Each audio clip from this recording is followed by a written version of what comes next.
భారతి శ్రీచక్ర ప్రియ బిందు తర్పణ పరాం శ్రీరాజరాజేశ్వరి. ఈ వాక్యం చాలా విశేషం. శ్రీచక్ర ప్రియ బిందు తర్పణ పరాం. లలితా శాస్త్రంలో బిందు తర్పణ సంతుష్టానామం తెలుసు కదా. అందుకే లలితా సహస్రనామానికి పేరు ఉందండి, రహస్యనామం అని. రహస్యనామం అంటే చివరిలో చెప్పాలేమో అనుకున్నాను. రహస్యనామం అంటే డిక్షనరీల వల్ల దాని అర్థం తెలియదు. శ్రీ విద్యా సంబంధమైన మంత్రం వాటి సంకేతాలు తెలిస్తే గానీ అర్థాలు తెలియదు కనుక రహస్యనామాలు అన్నారు.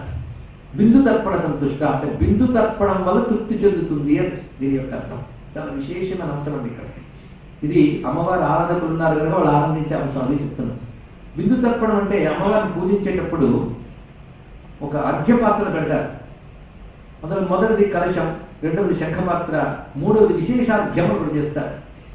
అది వారి వారి సంప్రదాయాలను అనుసరించి గురుముఖత తెలుసుకొని అవి భిన్న భిన్నములైన మధుర పదార్థములతో చేస్తారు. ప్రధానంగా క్షీరాలు పెట్టి వాటితో శ్రీచక్రంలో ఉన్న నవావరణ దేవతల పేర్లు అంటూ వాళ్ళు తప్పయామి అని ఒక్కొక్క బిందువు వేస్తుంటారు.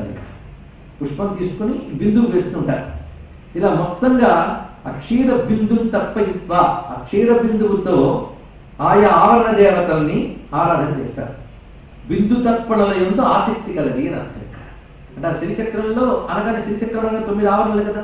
ఈ 9 ఆవరణలో ఒక్కొక్క ఆవరణలో కొంతమంది దేవతలు ఉంటారు. మొదటి ఆవరణలో 28 మంది దేవతలు ఉంటారు.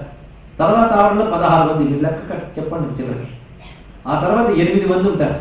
ఆ తర్వాత 14, ఆ తర్వాత 10, ఆ తర్వాత మరొక 10, ఆ తర్వాత 8, ఆ తర్వాత మధ్యలో 3 ప్రధానం, ఆ తర్వాత బిందువు అక్కడ ఉంటుంది అమ్మవారు. ఈ మొత్తం ఈ దేవతలందరినీ కూడా ఆరాధన చేసేటప్పుడు బిందు తర్పణ పరాం అంటూ వాళ్ళ క్షీర బిందువుతో ఆరాధన చేస్తారు. అది మొత్తం ఒక్కొక్క ఆవరణ దేవతకి చేయగా మొత్తం శ్రీచక్రం అంతా అయింది కదా. ఆ బిందువు తర్పణము ఆ దేవతకి చాలా ప్రీతి. అంటే బిందు తర్పణ సంతుష్ట అంటున్నాను. మొత్తం శ్రీచక్రంలో అందరి దేవతల్ని ఆరాధిస్తే తృప్తి చెందేది ఎవరు? ఆ మధ్యలో బిందువులు కూర్చుంటుంది ఆవిడ. ఎందుకంటే బిందువు బిర్సన కదా చక్రం కనుక ఆ శక్తులన్నీ ఆవిడేనండి. ఇక్కడ మన చేతికి దండం పెట్టినా, పాదానికి దండం పెట్టినా మనకు దండం పెట్టినట్టే కదా. కనుక ఆవరణలో ఉన్న ఏ దేవతకి నమస్కారం చేసిన అమ్మవారికి. అందుకు శ్రీచక్ర ప్రియ బిందు తర్పణ పరాం. ఆ శ్రీచక్ర ఆరాధన చేసేటప్పుడు ఒక్కొక్క ఆవరణలో ఉన్న దేవతకి ప్రీతిపాత్రంగా బిందు తర్పణం చేస్తే అది చూసి ఆనందించేటువంటి తల్లి కనుక శ్రీచక్ర ప్రియ బిందు తర్పణ పర. ఇది ఒక అర్థం అండి.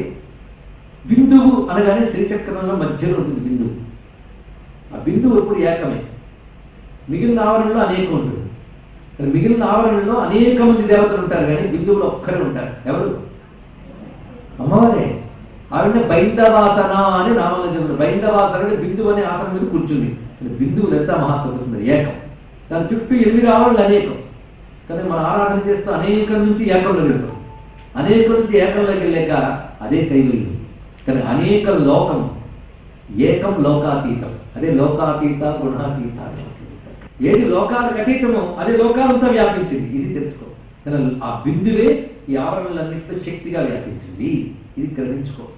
అందుకే ఆ బిందు తర్పణ బిందువు ఆ బిందు రూపంలో మధ్యలో ఉంటూ ఆ శ్రీచక్రంలో ఈ తర్పణలకు సంతృష్టి పడుతుంది కనుక బిందు అన్నప్పుడు బిందు రూపముగా ఉంటూ శ్రీచక్ర తర్పణలకి సంతోషించు తల్లి అని అర్థం కూడా చెప్పుకోవచ్చు. ఇక్కడ బిందు అంటే చాలా సూక్ష్మం.